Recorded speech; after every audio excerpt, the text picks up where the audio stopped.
ये देववा सरकार को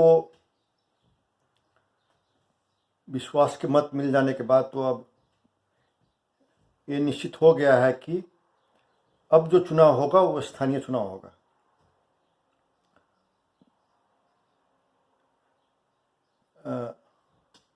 तो जनमत पार्टी के लिए भी अब वही अगला कदम हुआ कि आप स्थानीय स्तर पर लड़िए।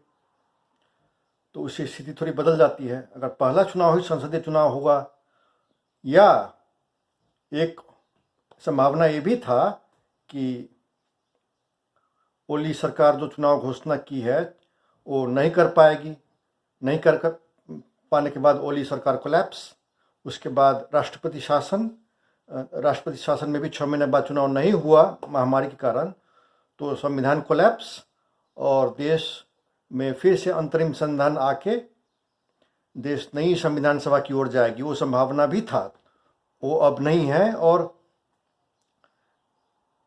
मैं नए संविधान सभा के पक्ष में हूँ और बहुत कस के हूँ, क्योंकि जो पिछली बार हुआ वो संविधान सभा था ही नहीं। संविधान सभा का अर्ज होता है कि उसमें व्हिप जारी नहीं कर सकते, उसमें प्रत्येक सांसद इंडिपेंडेंटली बोलते हैं और इंडिपेंडेंटली ही वोट करते हैं। लेकिन अंत में वो व्हिप भी नहीं, वो संसद के बाहर 5-10 लोग किसी लिविंग रूम में बैठ के निर्णय कर दिए कि ऐसे होगा। तो फास्ट ट्रैक करते हैं, बगैर वो क्या है, क्या धारा उपधारा कुछ पढ़ो ही नहीं, सिर्फ वोट करते जाओ क्योंकि पार्टी अध्यक्ष ने बोल दिया। तो वैसे किए हैं, तो बहुत गलत किस्म से किए हैं। तो हम नई संविधान सभा के पक्ष में हैं, लेकिन वो देश में दुर्घटना हो के राष्ट्रपति शासन लग के उस रास्ते से वहाँ पहुँचा जाए, उसके पक्ष में हम नहीं हैं। क्योंकि जब दुर्घटना होती है तो आपके हिसाब से वो छोटी दुर्घटना ही होगी, वो कोई गारंटी नहीं है। कोई बड़ी दुर्घटना भी हो सकती है, व्यवस्था भी कोलैप्स हो सकती है। राजतंत्र लौटेगा नेपाल में, वो तो संभावना है ही नहीं, मैं तो देखता ही नहीं। लेकिन उससे खराब संभावना भी है, फेल्ड स्टेट जो कहते हैं। तो नई संविधान सभा तक पहुंचने के लिए हर समय एक लोकतांत्रिक रास्ता उपलब्ध है। जैसे जनमत पार्टी आई, देश में स्वीप किया, 60% सीट जीत के गई, सरकार बनाई काठमांडू में। उसके बाद वो 5 साल अच्छा परफॉर्म करने के बाद वो मिनट खोज सकती है, देश में कह सकती है कि हाँ, हम देश को नई संविधान सभा की ओर ले जाना चाहते हैं। उसके बाद चुनाव जीती तो उसके आधार पर बजाते लोकतांत्रिक रास्ते से नई संविधान सभा तक पहुंच सकती है। तो वो रास्ता हर समय उपलब्ध है। वो अभी करिए, 10 साल बाद करिए, 20 साल बाद करिए, लेकिन वो रास्ता तो हर समय उपलब्ध है देश को। तो वो रास्ता अच्छा रास्ता है। नहीं तो संविधान संशोधन का भी आगे संविधान सभा में भी 2/3 से ही कुछ होता है, राइट।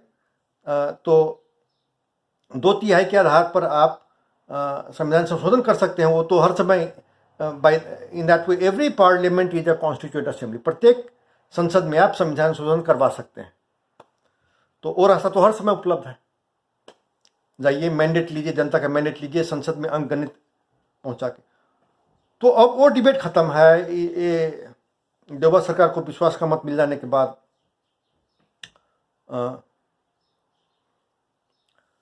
तो स्थानीय स्तर पर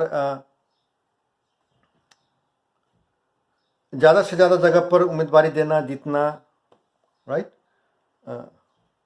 हम तो कहते हैं झापा से कंचनपुर तक प्रत्येक वार्ड में, प्रत्येक गांव पालिका, प्रत्येक नगर पालिका में उम्मीदवारी दिया जाए।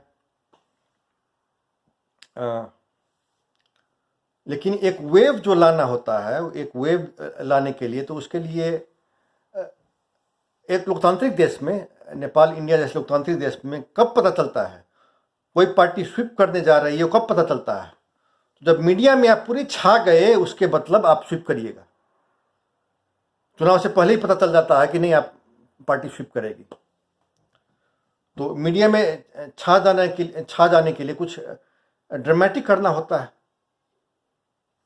अभी न्यूज़ में आती है जनमत पार्टी कहीं, मान लीजिए वो पहाड़ी प्रेजुडिस्ट है, पहाड़ी मीडिया है, उतना भव्य महाधिवेशन हुआ, कोई न्यूज़ नहीं आया। तो वो न्यूज़ नहीं आए, वो पहाड़ी प्रेजुडिस्ट। लेकिन मेरे को होप था कि इतना मेहनत करके आप महाधिवेशन कर रहे हैं, लेकिन सिर्फ गिनती करके 2-3 फोटो फ्लैश हुए। वो तो ऐसा मौका था कि आपके जितने लोग आए हुए हैं सबको यूट्यूब पर 2-3 मिनट बोल के डाल दीजिए, सबको फ्लड कर दीजिए, फोटो सब एकदम फ्लड कर दीजिए, विभिन्न एंगल से लीजिए, 3 नहीं 3000 फोटो फ्लड करिए। तो एक अच्छा मौका था एकदम सोशल मीडिया में फ्लड करने का। यूट्यूब पर फ्लड करते, फेसबुक पर फ्लड करते, फोटोज एंड वीडियोज़, छोटे छोटे वीडियोज़, 30 सेकंड का, 1 मिनट का, 2 मिनट का छोटे छोटे वीडियोज़। 30 सेकंड जो कहते हैं, 30 सेकंड का वीडियो, उसका एक वजह है। मार्केटिंग में, पॉलिटिकल स्ट्रैटेजी में, पॉलिटिकल कंसल्टिंग में दुनिया भर के ढेर सारे मार्केटिंग गुरु सब शोध करके, गहरा रिसर्च करके उस संख्या तक पहुंचे हैं कि जो मैसेज पहुंचाना होता कंज्यूमर तक, वोटर तक, उसके लिए 30 सेकेंड ही सही समय है। 30 से कम करिएगा तो मैसेज ही कम हो जाएगा, राइट। लेकिन 35-40 नहीं कर सकते हैं, 30 ही चाहिए। तो 30 सेकेंड में उसको पैक करिए, उसमें विजुअल्स डाल के जो नारे डालने होते हैं, जो सब चयन करने होते हैं।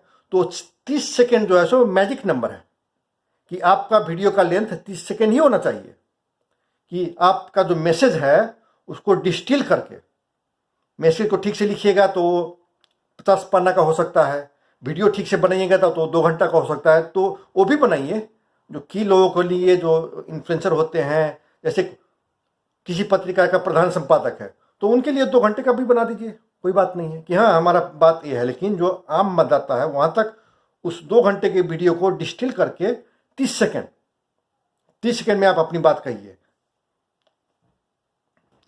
तो स्थानीय चुनाव जो लड़ेगी जनमत पार्टी, तो उसमें अगर स्वीप करना है तो कोई ऐसा तरीका ढूंढना होगा कि मीडिया में सब जगह आ जाए।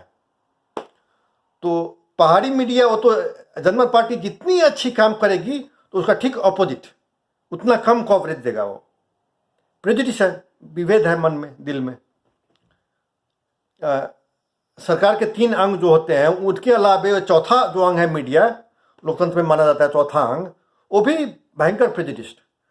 तो ये मान के चलिए कि प्रेजुडिस कायम रहेगा, आप उसको नहीं बदल सकेगा। तो उसका उपाय है, और ये मैंने अपने ब्लॉग पर रखा है, कि जनमत पार्टी को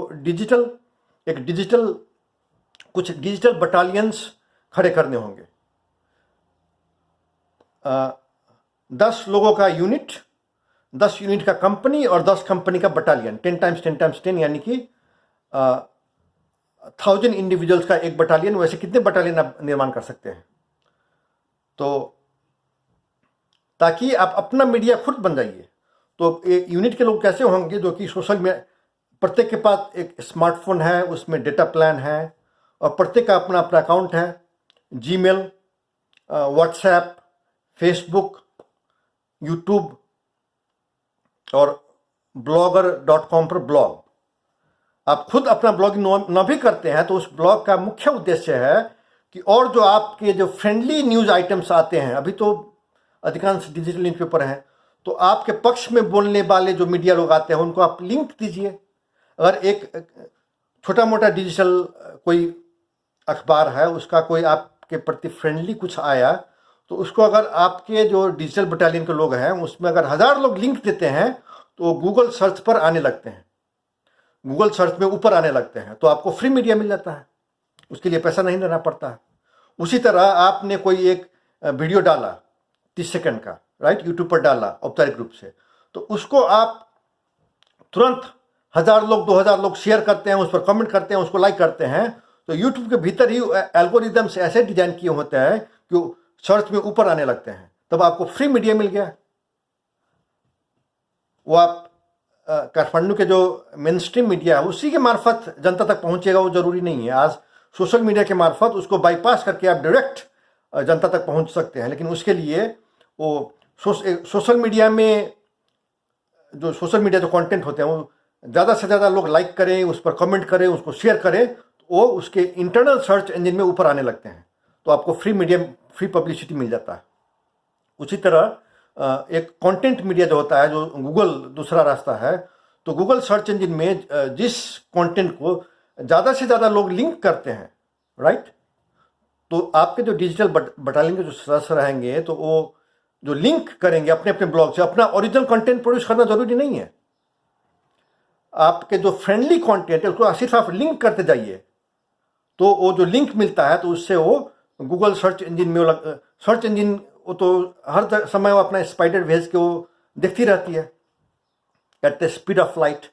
तो जब कोई आदमी एक लिंक जो करता है तो 1 महीना के अंदर में गूगल को पता चल जाता है कि इस न्यूज़ कंटेंट को, इस ब्लॉग पोस्ट को 100 लोग या 1000 लोग लिंक किए हैं, तो उसका मतलब पॉपुलर है, तो सर्च इंजन में ऊपर आने लगता है। तो फ्री पब्लिसिटी, फ्री मीडिया दोनों भी, तो एक सोशल मीडिया का रास्ता, एक सर्च इंजन का रास्ता, 2 रास्ता है। तो ये अगर कुछ डिजिटल बटालियंस बना सके तो काठमांडू का जो मेन स्ट्रीम मीडिया है, पहाड़ी प्रेजिस्ट मीडिया है, वो जनमत पे पार्टी को कवर करे ना करे उससे मतलब ही नहीं होता है, बल्कि आप सोशल मीडिया में और जो गूगल सर्च में ऊपर आने लगेगा तो वो मजबूर हो जाएंगे, वो लोग कवर करने को मजबूर हो जाएंगे। और दूसरा होता है आंदोलन करना। तो मेरा आइडिया था, मैंने ब्लॉग पर कहा है कि रिमोट रिले अनशन, भ्रष्टाचार के मुद्दा को पकड़ के रिमोट रिले अनशन, रिमोट का मतलब कोई एक जगह जमा होकर जो अनशन करते हैं ट्रेडिशनली, वो नहीं करिए। महामारी का समय, सब लोग जो अनशनकारी रहेगा अपना घर में ही करेंगे, अकेले ही करेंगे, लेकिन कौन अनशन पर बैठा है वो बात आप अपने फेसबुक पर फ्लैश करिएगा। तो शुरू में तो अपने आपके कार्यकर्ता करेंगे, नेता करेंगे, आपके समर्थक करेंगे तो आएगा, लेकिन बाद में वो संख्या बढ़ते स्नोबॉलिंग होके इतना हो जाएगा कि आम जनता, आम वोटर जो कि आपको पार्टी का सदस्य भी नहीं है, समर्थक है कि नहीं है, लेकिन वो आंदोलन में आ गया। तो कैसे आ गया? वो अनशन का मतलब 24 घंटा खाना ना खाना, तो कोई भी कर सकते हैं, वो सेहत के लिए प्रत्येक आदमी को फायदा करेगा, राइट। तो रिमोट रिले अनशन का मतलब आज 24 घंटा मैंने खाना नहीं खाया, उसके बाद मेरा रोल खत्म, तो अगले दिन दूसरे आदमी को हैंड ओवर कर दिया।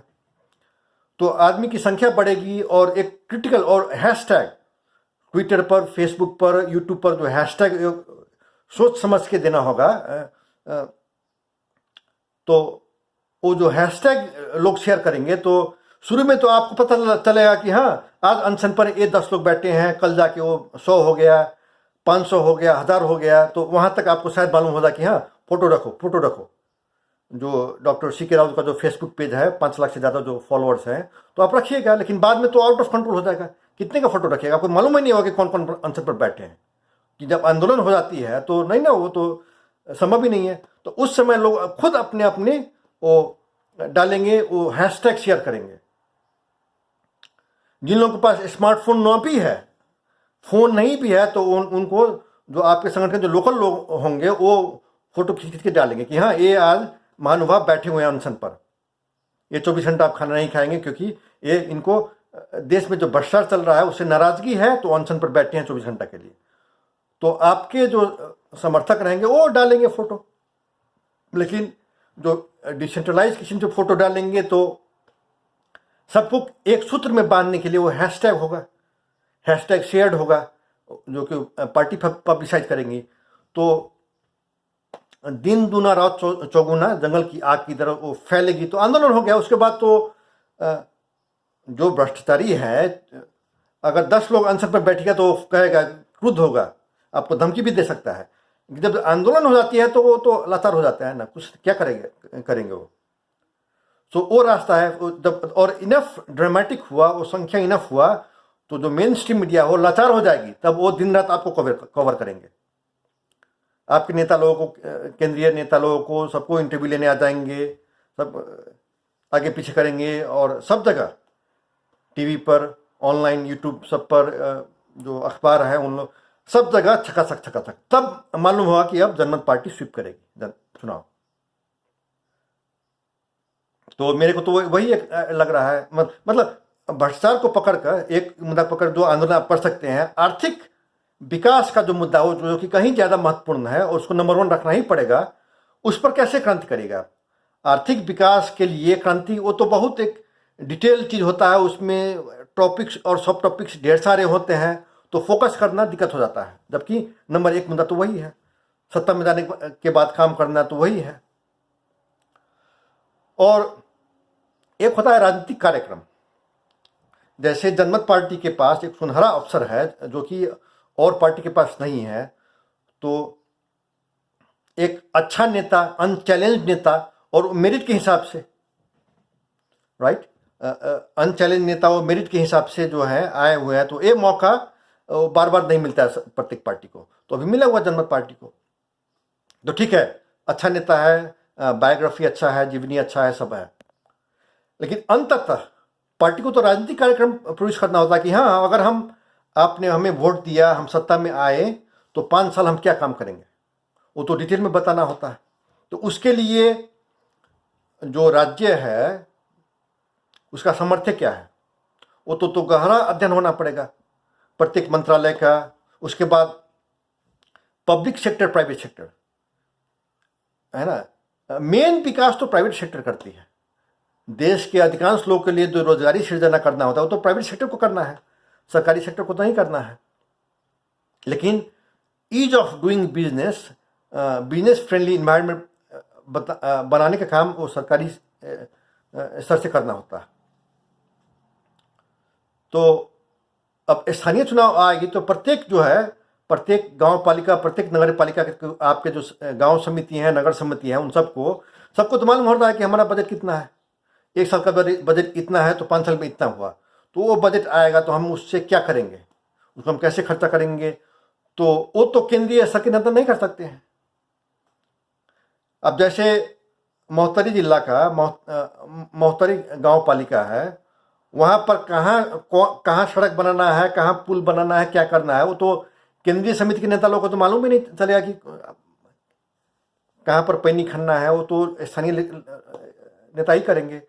तो वो डिटेल राजनीतिक कार्यक्रम कि हम सत्ता में आने के बाद अपने गांव में 5 साल में इस बजट के आधार पर इतना काम करेंगे, तो वो तो प्रत्येक स्थानीय स्तर पर के नेता को होमवर्क करना होगा। उसमें केंद्रीय स्तर के नेता गाइड कर सकते हैं कि करिए, उसके बाद हम लोग फीडबैक देंगे, करना तो उन्हीं को है। तो और विचार विमर्श, तर्क वितर्क होना जरूरी है। जैसे कि एक आइडिया, जनमत पार्टी का अभी तक जितना आइडिया सामने आया है पब्लिक में, उसमें मेरा सबसे प्रिय नंबर 1, सेकेंड टू नॉन क्या है, तो प्रत्येक गांव में हम मेस संचालन करेंगे ताकि कोई भी भूखा ना रहे। मेरा सबसे प्रिय आइडिया। तो इसका है कि और जगह कहीं ये हुआ है कि नहीं हुआ है, राइट, ऐसा। तो मेरे पास 2 उदाहरण मेरे पास आ जाते हैं सामने में, नजर के सामने में। और क्या है कि लकीली फॉर नेपाल, इंडिया जो है, नेपाल में जो करना है उस सब इंडिया में कहीं ना कहीं वो लोग कर चुके रहते हैं। So you have concrete example कि देखिए, चलिए वहाँ अध्ययन करिए। तो अभी तो वहाँ जाके अध्ययन करने की जरूरत ही नहीं है, सब ऑनलाइन रहता है, इन्फॉर्मेशन सब यूट्यूब पर डाल देते हैं, गूगल सर्च करिए, लिखा हुआ रहता है। तो और यूट्यूब पर तो बहुत हिंदी लैंग्वेज में मटेरियल बहुत है, ये नहीं कि सिर्फ इंग्लिश में सुनेंगे तो इन्फॉर्मेशन आएगा, वो तो नहीं है। यूट्यूब एक अपने आप में इंटरनेट है, जैसे फेसबुक अपने आप में एक इंटरनेट है, यूट्यूब अपने आप में एक इंटरनेट। हम तो काफ़ी देखते रहते हैं।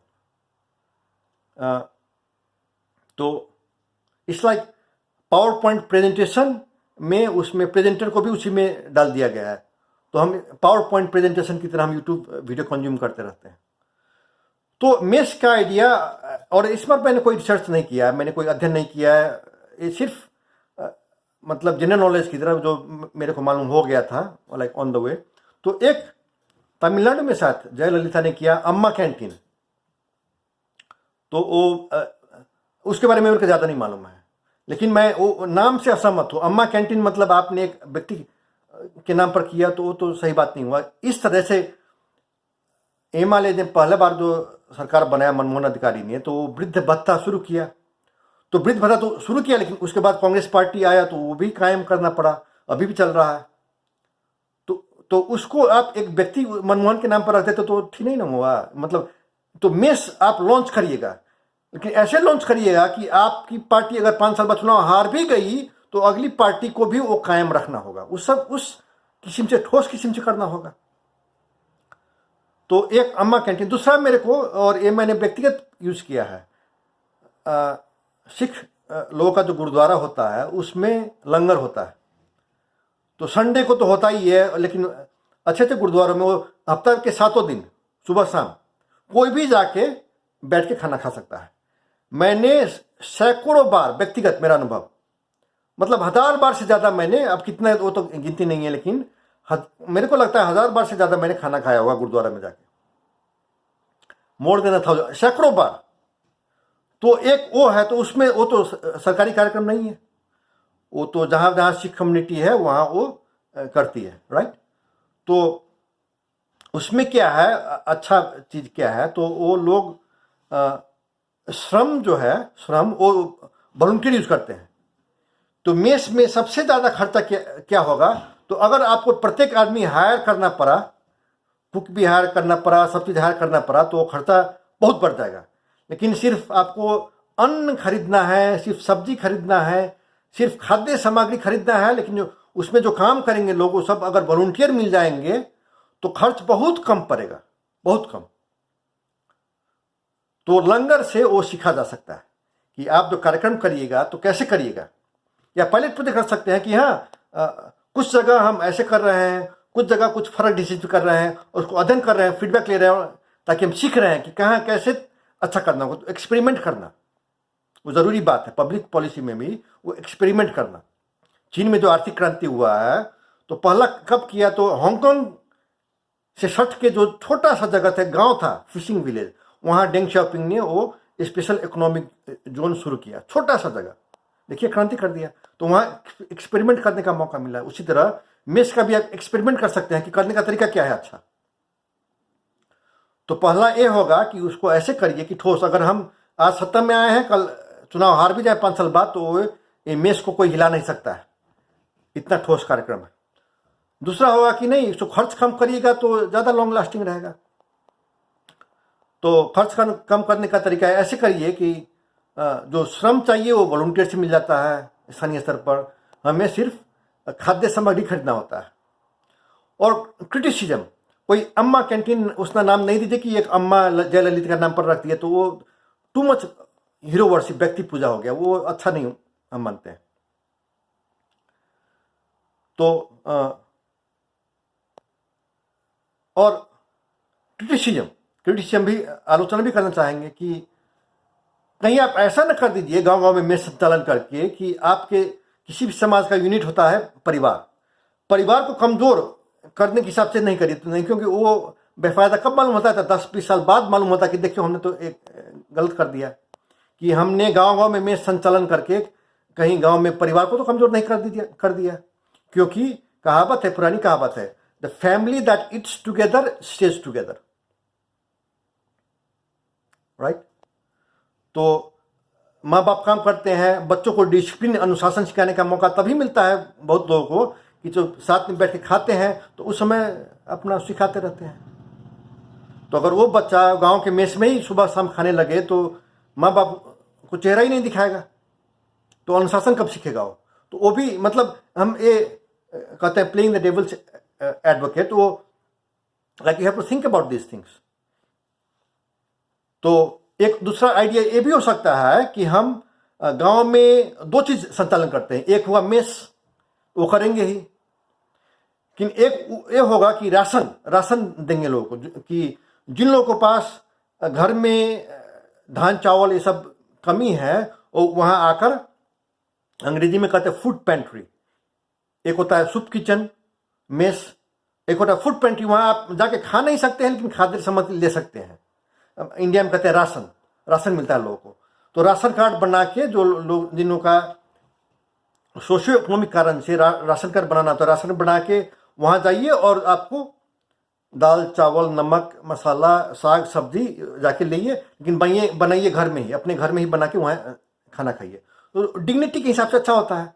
समटाइम्स हमने अपने ही घर में बना के खाया तो लोग को अपना डिग्निटी इंटैक्ट रहता है। कभी कभी लोगों को मेस में जाके खाने पे थोड़ा लगता है कि नहीं, अरे मेरा तो, मीनिंग थोड़ा सेल्फ रेस्पेक्ट पर धक्का पहुंच सकता है, तो उस सब बात को भी मानना होता है। तो मेरे कहने का मतलब है, तर्क वितर्क करके विभिन्न एंगल से देख के ठोस कार्यक्रम बनाएंगे, और लॉन्च करने के बाद भी उसको फीडबैक लेते रहिए कि लोग क्या कहते हैं, कैसे हो रहा है कि नहीं हो रहा है, उसमें उसको इम्प्रूव कैसे किया जा सकता है। वो तो ऑन गोइंग एक्सपेरिमेंटल एटीट्यूड होना बहुत जरूरी है ना। ये नहीं कि पहले एक फार्मूला, वो तो फार्मूला बनाइए और लॉन्च कर दीजिए, काम कर रहा है नहीं कर रहा मतलब ही नहीं है आपको, फीडबैक से आपको मतलब ही नहीं है, तो वो तो एक किसी में तनाशाही हो गया, वैसा नहीं करिए। वो फीडबैक लूप होते रहना चाहिए। नहीं, अगर फीडबैक लूप आपने नहीं उसमें निर्माण किया तो 5 साल बाद आप जनता खुद ब खुद फीडबैक दे देगी चुनाव के समय। तो चुनाव जितने रहने के लिए अपना ही फीडबैक लूप होना बहुत जरूरी है, कि लोग मीडिया और विपक्षी पार्टी को बाद में क्रिटिसाइज करेंगे नहीं करेंगे, हम खुद अपना आलोचना करते रहते हैं। और वो पब्लिकली होना भी जरूरी नहीं है। वो इंटरनल फीडबैक लूप, आंतरिक आलोचना जो है सो प्राइवेटली हो सकता है, ताकि इमेज बना रहा है कि हम अच्छा काम कर रहे हैं। लेकिन वो फीडबैक होना बहुत जरूरी है, तर्क वितर्क होना बहुत जरूरी है। डेटा कलेक्शन करिए।